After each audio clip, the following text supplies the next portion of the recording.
Hi friends, எல்லாருக்கும் ஒரு வணக்கம். இன்றைக்கி பார்த்தீங்க அப்படின்னா இன்றைக்கி சஷ்டி.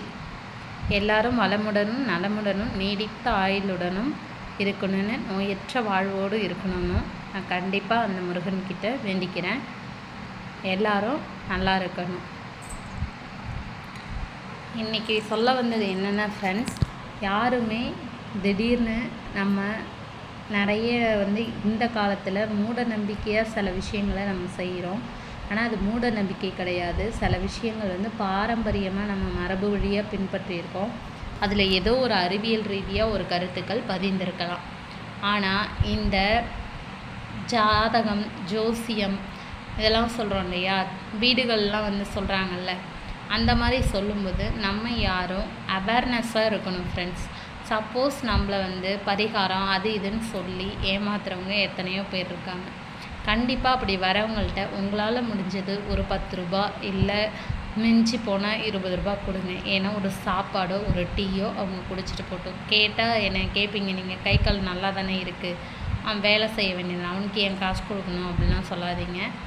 ஏதோ நம்ம வீடு தேடி வந்துட்டாங்க, அவங்களுக்கு நம்ம பசியார நம்ம உணவு போட முடியாது அப்படிங்கிற இடத்துல அந்த 10 ரூபா கொடுத்தீங்கன்னா ஒரு டீ குடிச்சிட்டு போகிறான். அவன் ஏதோ சொல்கிற சொல்லுக்கு, அவனோட தொழிலுக்கு நம்ம அவனுக்கு கொடுத்ததா இருக்கட்டும் அப்படின்னு நினச்சி கொடுத்துருங்க. ஆனால் அவன் சொல்கிற விஷயம் மற்றவங்களை கஷ்டப்படுத்துகிற மாதிரி இருக்குது அப்படின்னா அதை நம்ம அவாய்ட் பண்ணிக்கணும். அதே மாதிரி உங்களுக்கு இன்றைக்கி ஒரு ஆன்மீக தகவலும் சொல்லணும் ஃப்ரெண்ட்ஸ். குழந்தை இல்லாதவங்க சஷ்டியில் விரதம் இருந்தால் அகப்பையில் குழந்தைங்கிறது கண்டிப்பாக முருகன் அருளால் உறுதி. அதே மாதிரி திருக்கருக்காவூரில் உள்ள அம்பிகையை வழிபட்டோன்னா கர்ப்பத்துலேயும் சரி, கர்ப்பம் தரிக்கவும் சரி, கண்டிப்பாக அந்த தாயோட அனுகிரகம் கண்டிப்பாக கிடைக்கும்.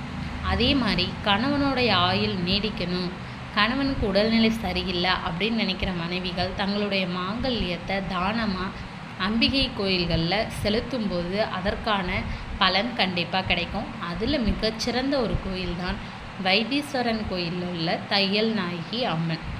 அந்த சாமிக்கு நீங்கள் வேண்டிக்கிட்டிங்கன்னா கண்டிப்பாக நீடித்த ஆயுள் கண்டிப்பாக கணவனுக்கு கிடைக்கும். இதை தான் இன்றைக்கி நான் உங்கள் கூட ஷேர் பண்ணிக்கிட்டேன். இதை சஷ்டியில் சொல்லணும்னு அந்த முருகன் எனக்கு கொடுத்த கட்டளையா என்னன்னு தெரியல. காலையிலேருந்து நான் உங்கள் கூட இதை ஷேர் பண்ணணுன்னு நினச்சேன். ஏதோ என்னோடய மொபைல் கொஞ்சம் சரியில்லை ஃப்ரெண்ட்ஸ், அதனால் ஏதோ இப்போ சம்திங் ப்ராப்ளம். மற்றபடி இதை உங்கள் கூட நான் இப்போ ஷேர் பண்ணிட்டேன். இதை பார்க்குறவங்க இந்த கருத்துக்களில் ஏதாவது உங்களுக்கு இருந்துச்சுன்னா கண்டிப்பாக கமெண்ட் பண்ணுங்கள். சேனலை சப்ஸ்கிரைப் பண்ணுங்கள், லைக் பண்ணுங்கள். Thank you friends.